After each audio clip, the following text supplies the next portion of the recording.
베스트부쌤의 공중보건학 강의 여러분 지금까지 4강까지 들으셨죠? 그래서 1강에서는 공중보건학 개론에 대해서 말씀을 드렸고요.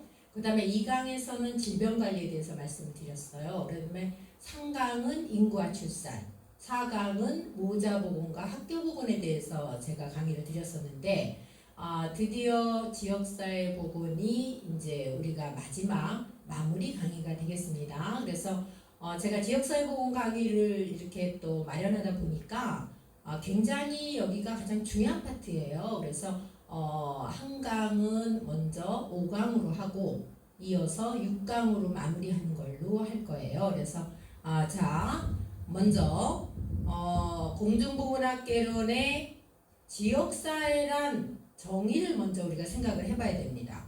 도대체 지역사회란 무엇이냐, 또는 지역사회 간호는 무엇이냐, 지역사회라는 집단을 간호 대상으로 하는 거죠.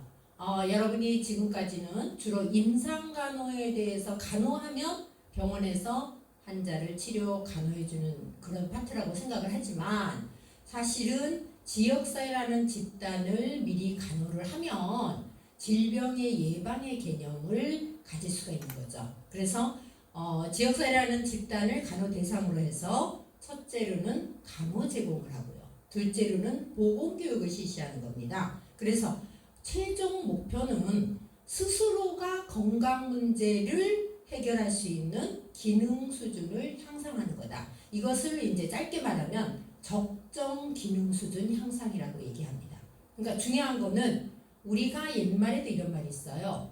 물고기를 잡아주지 말고 물고기를 잡는 법을 가르쳐줘야 된다. 마찬가지로 우리가 건강에 대한 개념을 주입하는 게 아니라 그 건강을 향상시키고 유지하는 능력을 갖게 하는 게 가장 중요한데요. 그래서 지역사회 주민 전체의 건강 증진을 시키는 것을 목표로 하는 과학적인 실천이다. 이게 지역사회 간호의 정의입니다.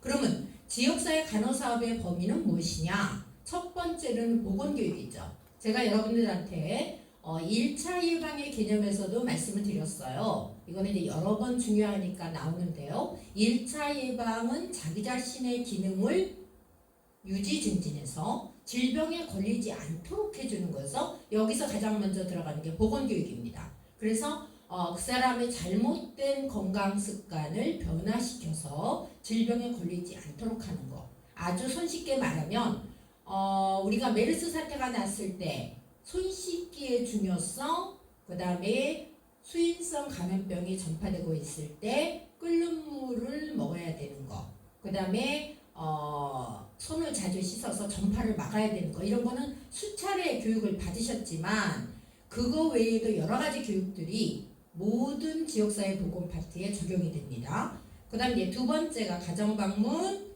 가족계획사업, 모자보건, 산업간호. 산업간호는 여러분이 아시겠지만 인간은 자기 일생의 3분의 1을 직장에서 보내게 됩니다. 그래서 그 사람이 어떤 일을 하느냐에 따라서 그 사람의 건강 상태가 좌우되는 거죠. 그 다음에 학교간호. 학교간호는 우리가 만 6세부터 18세까지 학교에 다니는 동안에 어떤 정해진 규칙에 의해서 건강관리를 받고 또 문제가 발생했을 시에 미연에 방지할 수 있는 이런 게 학교간호죠. 그 다음에 이제 보건영양, 환경위생, 그 다음에 정신건강. 이 정신건강 문제는 인간의 기계화, 그러니까 산업화와 함께 기계 생활이 많이 늘어난 거죠. 그래서 우리가 정보화 사회에 살기는 하는데 과연 인간성이 어떻게 잘 형성이 됐느냐, 사회성을 갖고 있느냐, 이런 그 정신보건 문제가 사회적으로 요즘 많은 문제가 되고 있어요. 그래서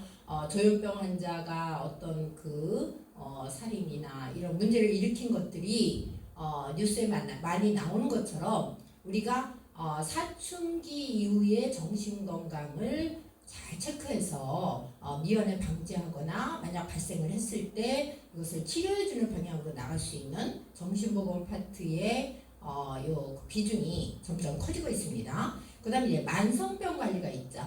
우리가 질병이라는 것은 이완율이 있고 그 다음에 유병률이 있어요. 이완율은 그 질병이 발생하는 비율이라면 유병률은 그 질병을 갖고 있다는 거죠. 갖고 산다는 거죠. 그래서 이 만성병 관리가 이렇게 노령화 사회에는 가장 중요한 파트 중에 하나입니다. 그 다음에 이제 노인보건. 옛날만 해도 교재에서 노인보건 파트가 그렇게 중요시되지 않았습니다. 근데 인구 비율 노인보건의 중요성이 많이 대두되게 됐다는 거죠.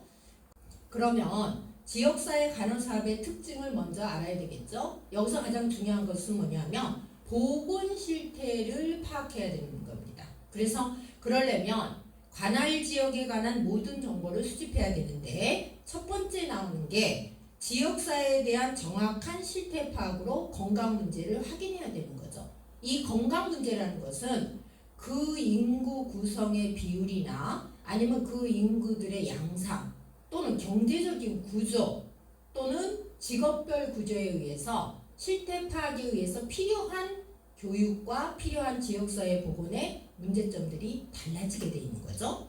그러면 기본 원리로 들어가시면 지역사회 간호사업은 양질의 사업이다. 이건 무슨 뜻이냐 하면은 벌써 질병에 걸려서 질병이 진행되고 있는 사람에 대한 간호나 관리보다 그 질병이 발생하기 전에 지역사회의 특성을 파악해서 미연에 방지하는 프로그램을 짤 수가 있다는 거죠. 그래서 지역사회 간호사업은 두 번째가 과학적이고 합리적이어야 되고요. 그 다음에 세 번째가 제한된 자원과 기술의 투입으로 최대의 효과를 달성할 수 있어야 된다는 겁니다.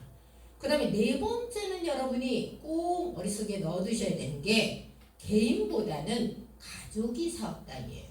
그럼 가족의 중요성은 무엇이냐? 가족은요 모든 것을 공유합니다. 어떤 양육 태도로 어떠한 영양 관리를 해주면서 어떤 환경에서 키워졌느냐 또는 그 가족이 공유하는 여러 가지 보건적인 특징들 청결도라든가 아니면은 식사의 양상 등이 사실은 모든 가족력의 기초가 될 수가 있어요. 그러니까 또 하나 중요한 것은 뭐냐면 결국 가족이라는 것은 어떤 유전인자적인 것을 공유한다는 거죠. 그래서 이제 이런 말 하잖아요. 누구를 닮았다. 그럴 수밖에 없는 게 우리가 46개의 DNA 중에서 모체로부터 23개 또 부로부터 23개를 받아서 우리가 46개를 구성하고 있기 때문에 부모의 모든 것을 내려받았다고 봐야 되는 거죠. 그 다음에 다섯 번째가 지역사회 간호사업은 뚜렷한 목표와 목적이 있다는 겁니다. 그러면 기본 원리, 우리가 지역사회 간호를 수행할 때 기본 원리는 첫 번째가 개인이나 가족, 지역사회에 대한 건강 상태를 주기적으로 평가해야 됩니다. 그 다음에 두 번째, 지역사회 간호사는 전문적인 교육을 받은 전문의이죠. 여러분이 알고 계시겠지만 의사만 전문의가 있는 게 아니고 간호사도 전문 간호사가 있어요. 그래서 보건간호사 파트는 간호사 면허증을 딴 다음에 일정 기간 보건간호사 분야에서 종사한 다음에 받을 수 있는 전문 간호 자격증입니다. 그 다음에 세 번째 중요한 것은 지역사회 주민의 적극적인 참여죠. 여기서는 세 번째로 나왔지만 사실은 가장 중요해요. 왜냐하면 우리가 아무리 좋은 프로그램으로 지역사회에서 시행을 해도 주민들이 협조하지 않는다면 효과가 없다고 봐야 됩니다.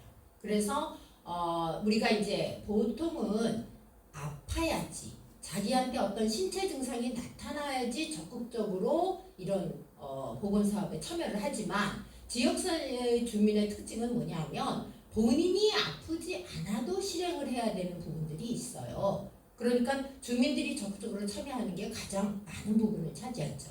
그 다음에 네 번째가 그 중에 중요한 부분이 두 가지라는 겁니다. 첫째로 보건교육, 두 번째가 건강상담이죠. 그 다음에 다섯 번째, 공중보건사업의 효율적인 전개를 위해서 조직화된 지역사회 노력이 필요합니다. 이것은 여러분이 공중보건학개론 1강에서 결국은 지역사회 보건은 조직화된 지역사회 노력으로 만들어진다 라고 정의에 나와 있습니다. 그래서 어떤 행정적인 분야나 그 다음에 국가적인 뒷받침이 반드시 이루어져야 된다는 거죠. 그 다음에 지역사회 간호사업은 과연 어떤 것이 있느냐? 지역사회 간호시 고려할 사항이 있습니다. 인구의 특성. 이 인구들이 노령화 인구가 많이 모여 있느냐, 아니면은 영유아 인구가 많이 모여 있느냐, 또는 이 사람들의 그 인구 구성비 등이 중요하고요. 질병의 범위, 그 다음에 건강 유지를 위해서 필요한 환경이 있습니다. 그 다음에 두 번째가 지역사회 인구 특성을 파악해야 돼요. 조사망률, 제가 보건지표에서 말씀드린 대로 조사망률, 조출생률, 모아비, 영아 사망률 등을 파악해야 됩니다. 예를 들어서 영아 사망률이 높다는 얘기는 그 나라의 보건 상태가 안 좋다는 얘기죠. 그럼 이제 이것을 위해서 우리가 가장 중요한 게 무엇이냐? 산전관리와 더불어서 예방접종 등을 실시할 수 있는 건강상담, 영유아 관리가 있어야 되는 거죠. 그 다음에 이제 우리가 지역사회보건의 특징은요, 개인적인 질병보다 감염병이 발생한 지역관리가 중요합니다. 이거는 왜 그러냐 하면 파생효과가 크기 때문이죠. 자기만 아픈 게 아니고 딴 사람에게 옮겨줄 수 있다는 거예요. 특히 성병 환자, 에이즈, 매독 등은 간호사업의 성격상 가장 중요합니다. 왜냐하면 성병 환자 같은 경우는 제가 드러내고 치료를 안 할 수도 있고요. 접촉자 관리가 안 되는 수도 있습니다. 그래서 이런 경우는 더 중요하고 상담 효과도 더 높여져야 되는 거죠. 그 다음에 이제 지역사회 간호시 고려할 사항 과연 무엇이냐? 자, 여러분이 결핵 환자가 발생했어요. 결핵 환자는 우리가 성군 전염병이죠. 그래서 관할보건소에 반드시 신고해야 됩니다. 결핵 환자를 발견한 의사는. 그 다음에 사회성 질환인 법정 제3군 감염병으로 유병률이 높다는 뜻은 우리가 결핵이 발견돼서 치료되는 기간이 최소 8개월 이상이에요. 그러니까 8개월 이상 이 사람은 투약을 하고 관리를 받아야 된다는 얘기입니다. 그리고 요전에도 말씀드린 대로 활동성 결핵인 경우는 더 심각하죠. 그 사람의 객담을 받아서 검사를 해봤더니 객담 속에 결핵균이 있다. 이 사람은 비말 감염으로 딴 사람에게 전파시킬 수 있다는 거죠. 그래서 얼마 전에 전남 지역에 있는 고등학교에서 같은 기숙사 같은 방에 일하는 학생 서너 명이 한꺼번에 결핵에 걸렸다. 그래서 이 청년기의 결핵은 더 심각해요. 진행이 훨씬 빠릅니다. 전파도 빠르고요. 그래서 이제 이런 것들이 결국은 결핵은 만성 전염성 질환이다라는 거 꼭 알고 계셔야 됩니다. 그 다음에 두 번째, 지역사회 간호사업이 실패하는 원인이 있어요. 이 원인은 그 지역사회 풍습에 대한 인식이 부족할 때입니다. 그러니까 그 지역사회 주민들이 계속 해오고 있던 어떤 습관이나 풍습을 고려해서 간호 플랜을 짜야 되는 거지, 그것을 무시하면 주민들이 받아들이지 않아요. 이런 문제들. 그 다음에 이제 간호 서비스에 대한 요구는 요전에 나온 대로 개인이나 가족의 필요성에 기초를 두고 결정을 해야 됩니다. 재밌는 말로 노인정에 가서 보건교육을 해드리는데 피법을 강의한다. 이건 오류죠. 노인들이 알고 싶어하는 거는 만성질환 관리를 알고 싶어 하는데 이 필요성을 개의치 않고 엉뚱한 교육을 한다면 전혀 효과가 없다고 봐야 돼요. 반대로 20, 30대, 30, 40대까지 우리가 가족계획의 필요성, 피임법의 올바른 사용법 이런 것들을 해준다면 훨씬 더 효율적으로 그들이 받아들일 수가 있는 거죠. 그 다음에 지역사회 간호사업에서 간호시 고려할 사항이 있어요. 자, 아까도 나왔죠. 주민의 건강 요구를 결정할 때 가장 중요한 사항은 지역 주민의 요구를 가장 우선시해야 됩니다. 그들이 원하는 것이 무엇이냐. 그 다음에 지역사회 건강에 영향을 주는 요인들이 있어요. 첫 번째가 유전적 요인이죠. 이 사람들이 어느 질병에 취약하냐, 또는 우리가 인종별로도 특이한 질병이 있습니다. 요거는 좀 사이드 얘기지만 강아지들도요 종별로 많이 발생하는 질환들이 있다 그래요. 똑같죠. 그 다음에 환경적인 요인이 있는 거죠. 어떤 환경 속에 살고 있느냐. 쉽게 말해서 뭐 열대지방에 사는 사람들이 많은 질병도 있고, 그 다음에 상수도 설비가 완비되어 있지 않은 후진국에서 나타나는 질병이 있는 거죠. 옛날에 우리나라에 장티푸스라 그래서 열병 또는 연병이라고 부르는 수인성 감염병이 있어요. 요즘은 나타나지 않죠. 근데 가끔 콜레라는 나타납니다. 근데 이 콜레라는 아주 희귀하게 나타나는 이유가 우리나라에서 발생하는 게 아니에요. 거의 다 동남아 여행자, 그러니까 물 관리가 제대로 안 되고 있는 지역에서 어떤 음용수를 잘못 먹고 왔을 때 발병을 우리나라에서 하는 것뿐이지 발생이 우리나라에서 되는 것은 사실 아닙니다. 그 다음 이제 사회 경제적인 요인이 있겠죠. 요거는 좀 재밌는 얘기지만 경제도가 떨어질수록 치과 질환이 많다는 통계가 나와 있어요. 이게 무슨 말이냐? 우리가 치과 치료는 사실은 소요 비용이 꽤 많은 걸로 아는데, 그리고 본인들이 여유가 있고 건강 개념이 있어야지 정기 체크를 받는 거죠. 그래서 제자 중에 치과에서 근무하는 학생이 저한테 얘기해 주기를 도심에 있는 치과에는 치료받으러 오는 사람도 많지만 정기 검진자들이 많대요. 그러니까 6개월마다 안 아파도 와서 체크해서 치과 이상이 있으면 바로 치료를 해주는 그런 시스템이 돼 있다고 합니다. 그 다음 이제 보건의료 전달 체계는 무엇이냐? 보건의료 전달 체계는요, 우리가 진료기관이요, 1차, 2차, 3차가 있습니다. 이것은 무슨 말이냐 하면 자기의 질병 수준에 맞는 의료기관을 이용해 달라는 거죠. 감기에 걸린 사람이 대학병원 갈 필요 없습니다. 사실은 우리가 대부분에 일어나는 상병, 일상적인 질병은 1차 진료기관, 우리가 의용급에서 해결이 되고요. 이 60, 70%를 넘는 나머지가 이상이 있으면 우리가 의뢰서를 써서 2차 기관, 병원급으로 올려주고, 병원급에서 이게 해결이 안 되면 대학병원급으로 올라가야 되는데, 이런 의료 전달 체계가 잘 돼 있는 것이 바람직하다는 거죠. 그 다음에 의료기관의 수와 분포. 지방에서 지금 의료기관들이 문을 닫고 있다는 얘기 들으셨을 거예요. 그래서 산정관리를 받으려면 1시간을 교통수단을 이용해서 가서 임신관리를 받고 있다. 왜냐하면 산부인과들이 점점 없어지는 거죠. 이건 이제 출생률과 굉장히 관계가 깊습니다. 왜냐하면 낳을 아기가 없는데 산부인과만 땡그만이 있으면 유지관리가 안 된다고 봐요. 그래서 지방에 있던 산부인과들이 점점 문을 닫고 있는 추세. 그래서 의료기관의 수와 분포도도 중요하죠. 그 다음에 국민의, 주민의 경제 수준이 중요하죠. 그러니까 우리가 경제적인 여유가 있을 때 건강관리를 많이 하고 있다는 거 여러분들 아시겠지만 질병이 없어도 종합검진을 하기 위해서 몇백만 원짜리 패키지를 이용하는 주민들이 있다는 거. 또 그들이 이용하는 기관에 예약이 수개월 밀려 있다는 거 여러분이 들어보셨는지 모르겠지만, 그 다음에 정치적 사회적 영향이 있습니다. 그 다음에 이제 지역사회 간호의 간호보건 사업의 목적이 있어요. 이것은 무엇이냐? 가족 간호의 목적은 가족 건강의 유지 증진입니다. 일단 여러분이 유지만 해도 사실은 중요하고 좀 더 이제 나아가서는 증진을 시키는데, 아까 말씀드린 대로 가족 스스로 건강관리를 할 수 있는 능력을 갖도록 하는 것.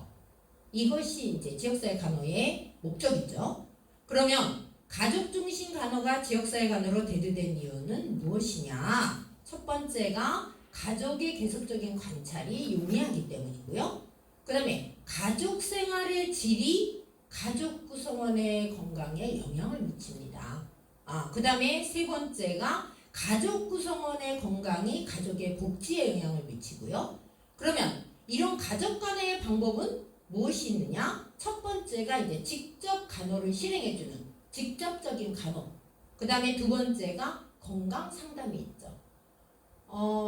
우리나라가 지금 치매 인구가 점점 늘고 있어요. 그래서 나라에서 지금 60세부터 치매 상담 서비스를 실시하고 있습니다. 보건소를 가면 60세 이상의 사람은 무료로 치매 상담 서비스를 이용해서 치매를 조기 발견해서 치료해주는, 그 나라에서 그야말로 관리를 하고 보조를 해주겠다는 거죠. 그리고 일정 금액 이상의 치매 투약비를 나라에서 보조해 준다고 이렇게 나와 있습니다. 그 다음에 보건교육, 이거는 수차례 나왔죠. 지역사회 보건에는 보건교육이 필수입니다. 그 다음에 의료활동, 그러니까 이제 어느 파트에서 해결이 안 됐을 때는 그 질병을 관리해 줄 수 있는 더 높은 수준의 건강 수준 기관으로 의뢰해주고, 그 다음에 스트레스 관리, 이거는 이제 우리가 정신건강에서 나옵니다. 정신건강은 뭐냐 하면 우리나라에서 지금 정신보건법이 시행되고 있는데 이 문제성들이 발견되면서 좀 더 보강하고, 그 다음에 대기업 같은 경우는 이런 스트레스 관리가 이제 관리를 위해서 상담을 해주는 상담실을 운영하고 있어요. 근데 문제는 뭐냐면 이 상담실이 파리를 날리고 있다는 거죠. 그러니까 우리나라 사람들은 아직도 자기가 어떤 정신적인 스트레스를 받고 있을 때 이런 상담을 하면서 이것을 어떻게 해소시키거나 해결을 해야 되는데 굉장히 소극적입니다. 왜냐하면 이제 이게 그 기업의 부서로 되어 있는 경우는 혹시 내가 여기 가서 스트레스 관리를 받으면 이게 좀 알려지지 않을까? 뭐 이런 문제들이 있는 것 같고요. 그 다음에 이제 지역사회 간호사업에 가족 단위 개념을 적용하는 이유는 무엇이냐? 여러 차례 나왔죠. 지역사회 간호에서는 가족이 중요하다. 가족이 중심이다. 가족을 대상으로 한다. 첫 번째가 우리가 사회 단위 중에서 가장 자연적이고 기본적인 사회 단위예요. 가족은. 그래서 상호 관련이 되어 있습니다. 예를 들어서 엄마가 아이를 어떤 식으로 양육을 했느냐, 또 영양 관리를 어떻게 해줬느냐. 며칠 전에 나왔던 것 같은데 호주에 비건이라 그래가지고 채식을 위주로 이제 채식을 신념으로 해서 살아가는 부부가 있었는데 어린아기를 곡물만 먹여서 이 아이가 10여 개월, 1년이 지났는데도 앉지도 못하고 서지도 못하고 이런 상태가 됐다. 그래서 이제 당국에서는 그분들을 그것도 일종의 아동학대죠. 아동의 건강 발달을 도모하지 않고 자신들의 신념에 의해서 단백질 공급을 안 해서 생긴 일이거든요. 여러분들 알고 계시겠지만 인간의 세포 성장 발달은 100% 단백질이 소요됩니다. 그러니까 어리면 어릴수록 단백질 급여를 꼭 해야 되는데 이것을 이제 본인들이 어떻게 보면 신념대로 한다고 막은 거죠. 그래서 제대로 발달하지 못한 아기가 그렇게 발생이 된 거잖아요. 그래서 상호 관련적이고, 그 다음에 가족 구성원에게 간호를 제공하고요. 그 다음에 지역사회 간호 사업을 수행하는데 가장 효과적이에요. 가족 단위로 하는 것이. 물론 개인에서 시작할 수도 있지만 단위에서는 가장 기본 단위가 가족이라는 거죠. 그 다음에 가정이라는 집단의 문제를 해결하는 활동 범위라는 거죠. 그 다음에 이제 지역사회의 정신건강이 나옵니다. 이것은 여러분이 많은 사람들이 정신장애에 대한 그런 어떤 개념이나 또는 지식이 부족해요. 그래서 정신장애의 정의와 원인 등을 사실은 지역사회 보건 파트에서 이 파트가 예전에는 없었습니다. 근데 이제 사회적인 문제, 그러니까 모든 것은 수요에 의해서 생기는 거잖아요. 정신건강 문제가 많이 발생하니까 이 문제도 더 많이 대두되게 되고, 그 다음에 지역사회 주민들에게도 이제 교육을 해야 된다는 거죠. 정신장애의 원인은 정신적인 문제를 중심으로 장애가 발생해 일정 기간 동안 원만한 사회생활을 영위할 수 없는 이상 상태를 말합니다. 그래서 이 정신장애는 기질적이 있어요. 기질적인 뭐냐면 신체적으로 또는 기질적으로 원인이 있고요. 그 다음에 시민성 정신장애는 그 사람의 마음의 원인에 의해서 생기는 거죠. 어떤 진짜 정신적인 쇼크 이런 것 등으로. 그 다음에 이제 내인성, 원래 내재되어 있던 정신장애가 있습니다. 그래서 우리가 이런 정신건강 관리를 어떻게 할 것이냐. 자, 그러면 현대사회에서 정신장애 발생의 책임은 뭘까? 물론 과거에도 정신장애가 있었습니다. 근데 얼마 전에 우리가 그 매스컴을 통해서 나온 통계에 의하면 우리나라 인구가 지금 5천만이에요. 근데 숨어있는 정신장애 환자가 50만이라는 거죠. 100명 중에 하나. 근데 치료를 받는 사람은 그 50만 중에 20%, 10만 정도만 정신과 영역으로 등록이 돼 있고 나머지 40만 원 숨어 있다는 거죠. 근데 이것은 이제 주로 원인이 뭐냐면 산업 발달. 그러니까 옛날보다 복잡해진 사회가 그 사람의 정신 세계를 누르고 있다는 거죠. 이게 이제 정신적인 스트레스.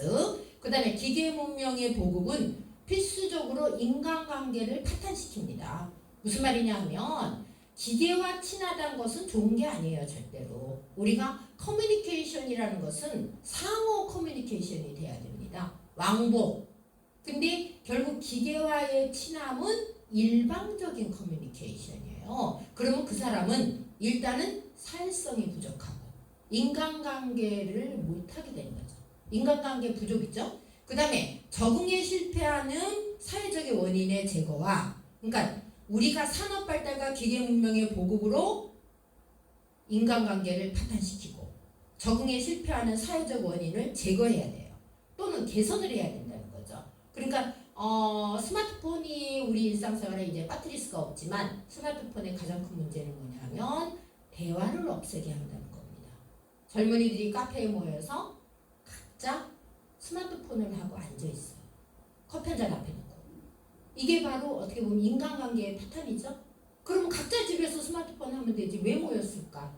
사실 우리가 카페에 모였다는 얘기는 친구든 뭐 연인이든 대화를 위해서 모인 건데 모든 사람들이 이제는 사람과 대화하는 것보다 무생물과 대화하는 걸 더 즐기는 사회가 된 거죠. 이러면서 인성이 발달하기가 힘들어진다는 거예요. 요즘 아이들은 동화책을 주면 손바닥으로 민대요.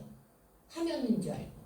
이런 세대가 됐습니다. 그래서 이러한 정신보건의 관리는 사회 전체적인 참여가 요구되고 있다. 자, 그러면 여러분이 우리가 스트레스라는 말을 많이 쓰죠? 그러면 스트레스의 정의가 뭘까? 어떤 스트레스 인자에 대한 신체 정서적인 반응을 스트레스라고 합니다. 그러니까 스트레스는 우리가 매일 받는 거죠. 매일 받는 거죠. 출근하는 것도 스트레스, 일하는 것도 스트레스, 그 다음에 연애하는 것도 스트레스예요, 사실은. 자기와 다른 사람을 자기애가 강한 젊은이들이 요즘 그래서 연인 관계가 오래 못 가는 이유가 자기애가 너무 강한 거죠. 나를 더 사랑해. 근데 상대방을 사랑하는 것도 스트레스니까 나 싫다는 거예요. 나 스트레스 받기 싫다. 연애하기 싫다. 나 사랑하기도 바쁘다. 이런 사이가 된 거죠. 그 다음에 원인은 좌절. 이건 슬픈 얘기인데 수년 전에 초등학교 6학년이 반장 선거에 떨어졌다고 자살했어요. 그 옷방에서 아빠 넥타이에 목매고 이런 일들. 근데 이게 왜 이런 좌절에 대한 이런 면역성이 점점 왜 낮아지냐? 그거는 그만큼 그 학생이 6학년 때까지 고이고이 자란 거죠. 고이고이. 좌절을 너무 안 느꼈던 거예요. 우리가 반장 선거에 떨어졌다고 자살할 거면요, 우리 다 자살했어요. 그 다음에 압박감, 스트레스, 그 다음에 갈등, 특히 인간관계, 그 다음에 생활사건, 어떤 외상적인 사건 등도 스트레스에 들어가는 거죠. 그 다음에 우리가 스트레스에 대한 반응이 있습니다. 그래서 일반적으로 일단 스트레스는 우리가 적응을 해야 돼요. 어떻게 스트레스 안 받고 살까요? 예를 들어서 우리가 외딴 섬에 가서 살아도 스트레스는 받아요. 왜? 먹거리를 구해야 되니까. 생존에 관한 기본적인 거. 그래서 이제 일반 적응 증후군의 첫 번째는 경고기가 나타납니다. 그래서 이제 우리가 해부학적으로는 교감신경이라는 자율신경이 흥분해요. 그래서 생리적인 변화를 나타내고요. 옛말에 이런 말이 있습니다. 강아지도 먹을 때는 건드리지 말아라. 이게 왜 그러냐 하면 교감신경이 흥분하면 타액분비가 저하되고요. 그 다음에 연동운동이 저하돼요. 그러니까 여러분이 화가 나면 굶으시는 게 좋아요. 왜? 체하니까. 근데 이런 생리적인 변화를 나타내는 시기, 정서적 흥분과 긴장도가 높아지죠. 그 다음에 이제 저항기가 있습니다. 지속되는 스트레스로 인해 정상 수준 이하의 반응. 그러니까 약간 무반응 같은 자기 어떤 허탈 상태가 나타나죠. 그 다음에 소모기는 방어 능력이 떨어져서 퇴화하거나 병들게 되는 상태입니다. 그러니까 우리가 스트레스를 이길 수 있으면 이것에 이제 극복 과정이 있어야 되는데 결국 이 스트레스를 못 이기고 종점으로 가면 이게 데스, 죽음으로 가는 거죠. 그러니까 스트레스의 최고치로 가면 결국 마지막으로는 우리는 죽을 수밖에 없다는 거죠. 그 다음에 외상후 스트레스 장애가 있습니다. 이것은 뭐냐면 어떤 사건, 생명을 위협할 만큼의 극심한 스트레스를 받았을 때 그게 주로 어떤 사건에 의한 거죠. 예를 들어서 강간 미수, 강간 직전까지 갔다. 그 다음에 내 앞에서 친구가 건물에서 떨어져 죽는 것을 목격했다. 몇 년 전에 저기 서울의 어느 곳에서 소방훈련을 한다고 학생들 앞에서 그 진압 사다리차에 소방관이 올라가서 시행을 하다가 그게 사고가 난 거예요.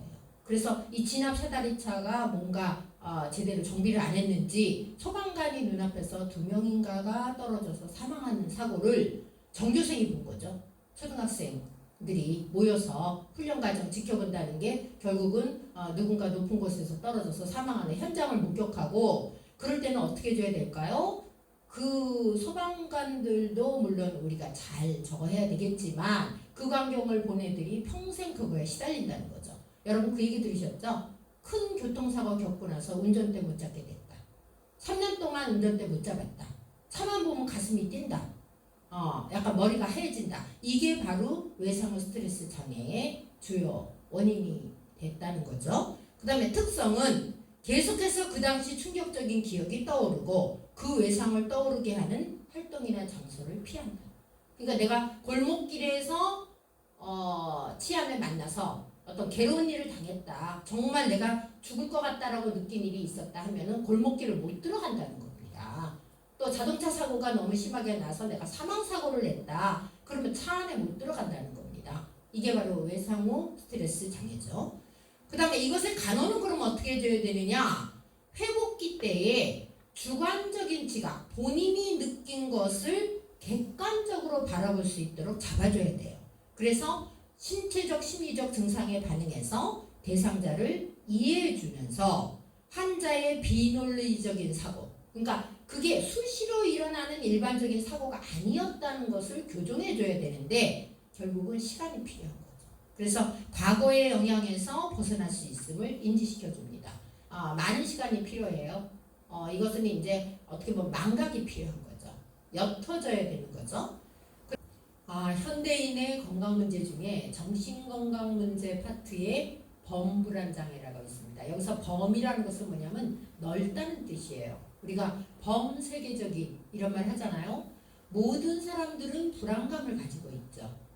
자기의 상태가 가장 지금 편하고 행복한 상태라는 생각을 할 수도 있지만 어떤 주변의 여러 상황들이 그 사람이 불안한 상태를 만들고 있고 있는데요. 그 다음에 범불안 장애는요. 지나치게 비현실적인 걱정과 불안을 호소합니다. 이게 범불안 장애로 진단이 될 수가 있어요. 그래서 공포장애, 이제 뭔가를 무서워한다거나 그 다음에 외상후 스트레스 장애보다는 심하지는 않아요.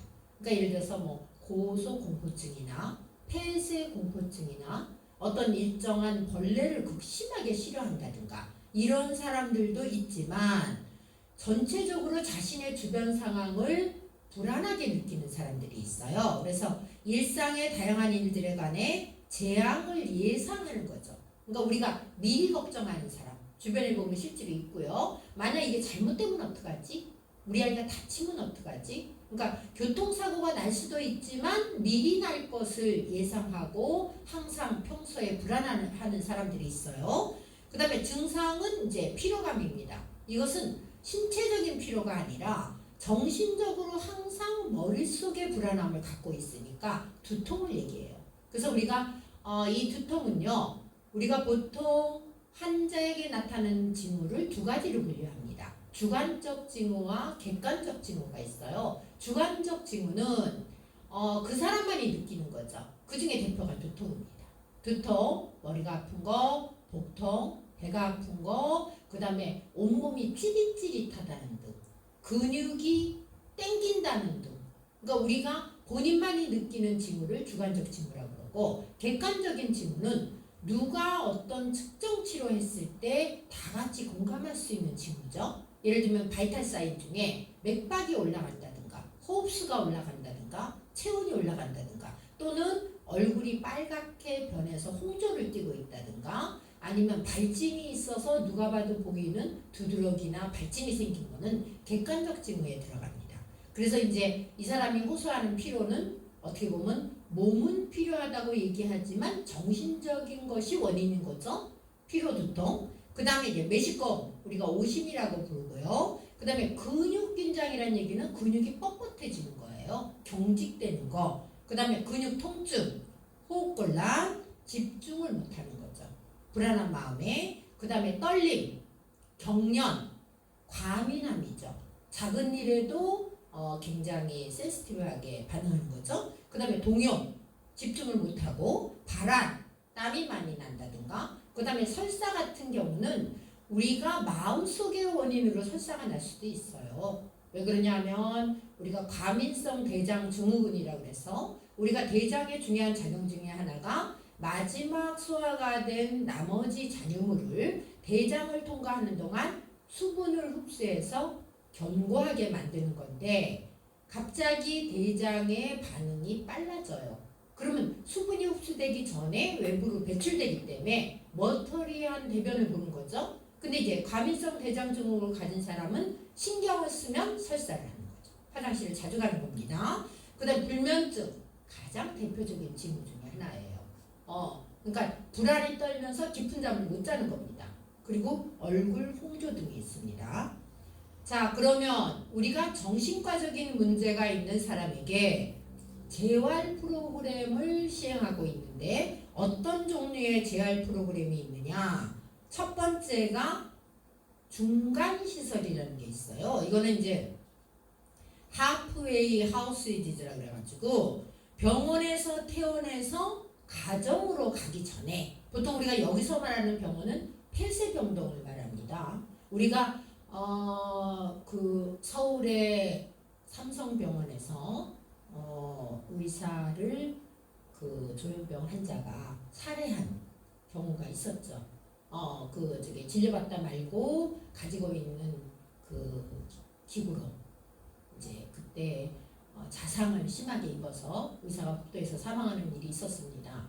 근데 이 환자는 그 전에 이 의사에게 진료를 받던 사람이었어요. 그래서 이런 사람들이 이제 만약 이러한 그 여러 가지 사건을 일으키기 전에 중하다고 판단되는 경우는 우리가 폐쇄병동이라고 해서 마음대로 밖으로 드나들지 못하는 그런 병동에 입원해서 치료를 받게 되는데, 이런 데서 오랫동안 있는 경우는 사회에 적응을 못합니다. 그래서 가정으로 복귀하기 전에 시험적으로 독립거주를 시키는 거죠. 그래서 치료와 간호를 받으면서 사회로 복귀하는 중간시설을 우리가 말하는 거고요. 그 다음에 데이 하스피털이라는 게 있어요. 데이 케어 센터라고 그러는데, 이것은 뭐냐면 일종의 정신질환자의 주간 유치원이라고 보시면 됩니다. 그래서 입원 치료와 외래 치료의 중간 단계로서 폐쇄병동에 있다가 집으로 돌아갔는데 사회 적응을 못하거나 아직은 정신적인 문제가 발견될 경우가 많을 때 낮 동안에만 돌봐주는 거죠.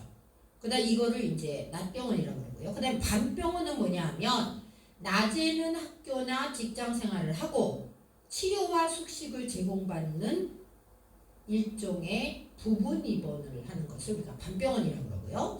그 다음에 사회기술 훈련 프로그램이 있어요. 이거는 뭐냐면 본인이 인간관계를 하면서 독립적으로 생활할 때 필요한 기술을 제공해 주는 거죠. 그래서 지금 지역별로 이런 정신적인 문제가 있는 사람에게 어떤 그 직업 프로그램 같은 것을 베풀어 주는 경우가 있습니다. 그러니까 바리스타를 배우게 해서 어느 일정 기관의 커피숍에서 일을 하게 한다든가, 그러면서 이제 사회 기술을 가르쳐 주는 거죠.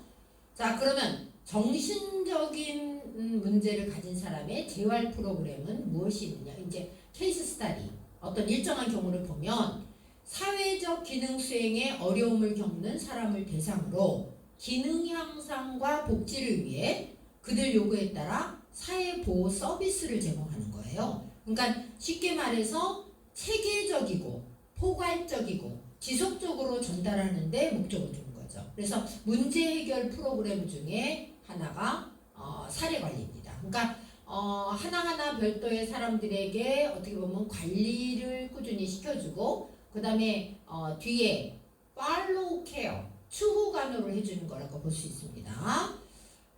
그 다음에 이제 지역사회 정신건강의 개념 중에서 입원 치료를 한 후에 지역사회로의 치료로 이동하는 경우에 어떤 거를 해줘야 되느냐. 정신장애를 치료하기 위한 개입 대상이 확대됐습니다. 개인만 해주는 게 아니라 환경과 사회 전체로 변화된 거죠. 그래서 정신장애를 치료하기 위한 접근 방법이 많이 변화가 됐습니다. 왜냐하면 우리가 말씀드린 대로 5천만 인구 중에 1%가 어떤 정신적인 질환을 앓고 있다면 우리가 이거는 특수한 사람들의 얘기가 아니에요.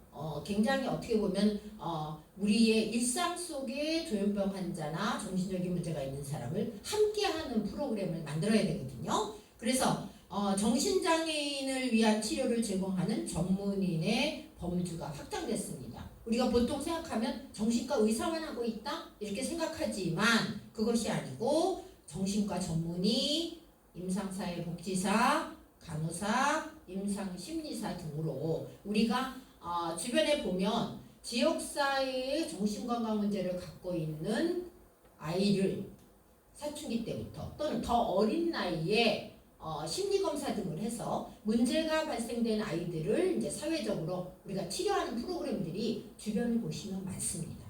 많아요. 그 다음에 지역사회 정신건강의 대상을 먼저 생각해 보면 지역 주민 전체죠. 지역사회 전체예요. 우리가 아무도 빠질 수 없습니다. 왜냐하면 정신적인 문제는 일정 기간에 한정된 게 아니에요. 한정된 게 아니고 우리가 살아가면서 스트레스 관리를 잘못했을 때 나타나는 증상일 수도 있습니다. 그래서 이런 그 정신건강 대상자가 내가 아니다 이런 생각을 하시면 안 되고요. 우리 모두가 정신건강의 대상자다. 그래서 자기가 관리를 하고 어떤 문제가 생겼을 때 옛날에는 정신과라는 말로 우리가 표현을 했습니다. 근데 요즘은 정신과보다 앞에 신경정신과라고 그래요. 그럼 우리가 신경과는 뭐고 정신과는 뭐냐 간단히 요약해서 말씀드리면요. 신경과는 본인이 인지하고 있을 때는 신경과 범주를 생각할 수 있어요. 그러니까 내가 나는 너무 깔끔해. 나는 좀 범불안 장애가 있는 것 같아. 나는 딴 사람이랑 성격이 틀려. 그러면 우리가 자기 발로 찾아가서 사실은 신경상담, 정신과 상담을 할 수 있어야 됩니다. 그런 사람은 우리가 인지력이 있는 거죠. 그래서 이거 영어로 말하면 인사이트라고 그래서 자의식, 자인식이죠. 내가 내 자신을 안다는 거죠. 근데 정신과 영역은 자인식이 없다고 봐야 돼요. 그러니까 쉽게 말해서 무슨 말로 이런 말 합니다. 본인이 이상하다고 느끼고 내가 미쳤나 이런 말을 하는 사람은 사실은 신경과 범주라면 나는 절대로 미치지 않았어. 당신들이 비정상적이야.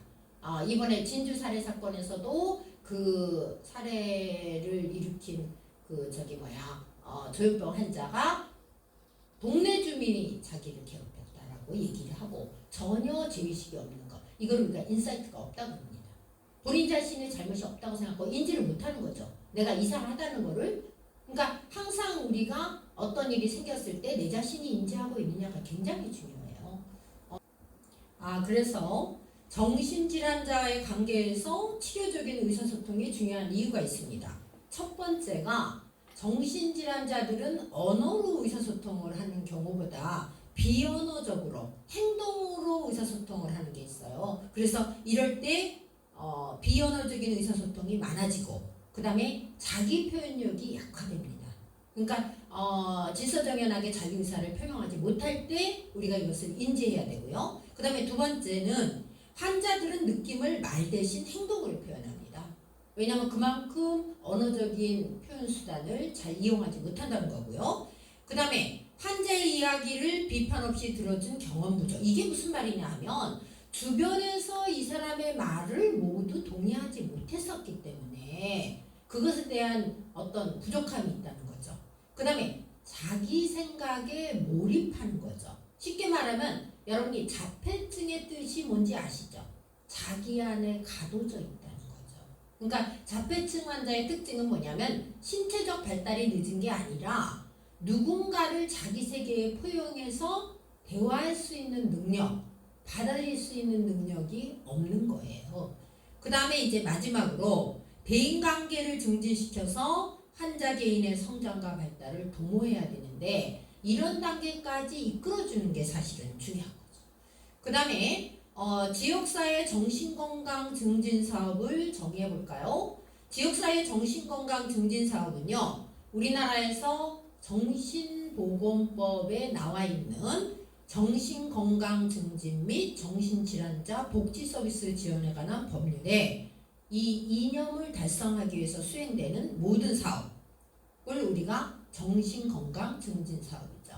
쉽게 말하면 아까 잠깐 말씀드린 60세 이상이 지나면 본인이 치매, 보통 우리가 나이가 들면은 건망증이라고 얘기하지만 건망증과 치매는 틀립니다. 그래서 어떤 치매에 대한 임상 심리 검사를 정식으로 받게 해서 문제가 있을 때 빨리 치료를 시작해가지고 치매의 진전을 막아주는 이런 사업이 지금 나라에서 필요하니까 실제로 시행하고 있는 거고요. 그래서 지역사회 정신건강 증진 사업의 필요성이 있겠죠. 왜 우리가 정신건강 증진 사업이 필요하냐?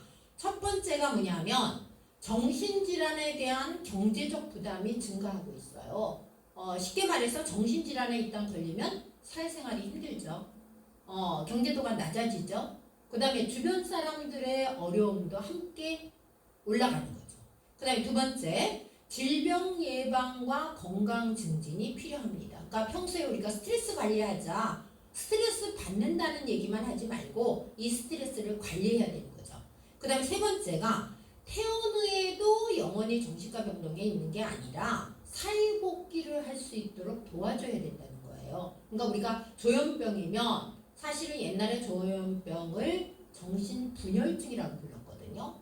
말 그대로 리얼하게 정신분열증은 정신이 깨졌다는 얘기거든요. 근데 이 사람들이 평생 이렇게 사는 게 아니라 적절한 진료와 적절한 투약과 주위의 도움으로 기본적인 사회생활을 할 수 있다는 겁니다. 그 다음에 네 번째가 현재 우리나라는요, 입원이 가능한 정신병동에 비해 환자 수가 급증하고 있어요. 말하자면 수용력이 부족한 거죠. 그럼 그럴수록 우리가 주변에서 조기 발견, 조기 치료할 수 있는 프로그램을 만들어야 되고요. 그 다음에 정신과에 대한 신경정신과를 진료받는 사람들에 대한 사회적 인식도 달라져야 되는 겁니다. 나도 저 안에 들어갈 수 있다.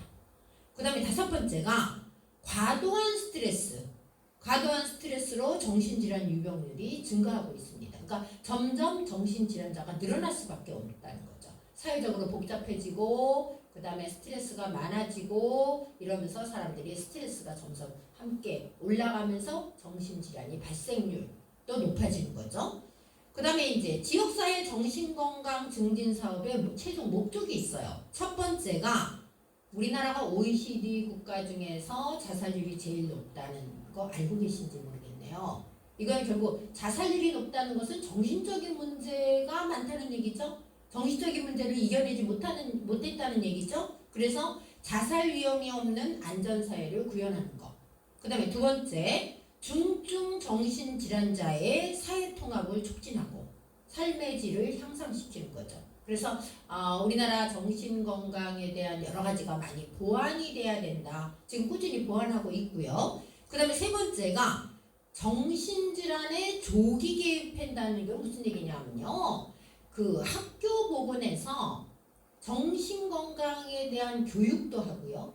그 다음에 심리상담, 심리교육을 해가지고 빨리 발견해야 된다는 거죠. 여러분이 정신질환, 특히 조현병은 사춘기 이후에 발현합니다. 그러니까 어떻게 보면 우리가 중2병이라는 얘기를 하는데 정말 이상한 행동을 한다.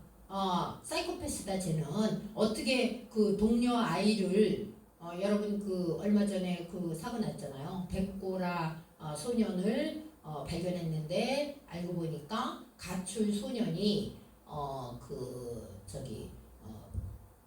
여러 명이 있는 집단에 들어갔다가 자기네 말을 안 듣는다고 경찰에 가서 자기한테 불리한 증언을 했다고 구타 그것도 목을 잘라서 기절시킨 다음에 구타를 1시간 이상 해서 사망시켜서 가까운 그 야산에다 묻은 거죠. 그게 1년 만에 발견이 됐는데 우리가 생각했을 때 누군가를 구타를 해서 죽는 지경에 이르게까지 하는 저런 행동을 과연 뭐 심한 말로 중2병이라고 치부하고 용서해야 되느냐, 그거는 아닌 거죠.